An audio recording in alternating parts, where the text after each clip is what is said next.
ГСП онлайн. Городские новости сейчас. В минувшее воскресенье прошел 4-й тур школьной лиги Коми по «Что, где, когда». В спортивной версии всеми любимой игры в этом варианте на вопросы одновременно отвечают большое количество команд. Осталось 8 сборных разных образовательных учреждений. В начале сезона их было больше, но до экватора дошли не все.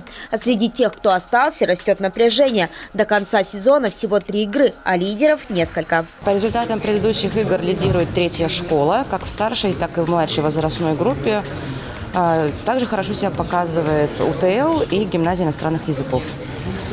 Ну, то есть они примерно одинаковые, то есть сейчас каждый балл будет иметь значение.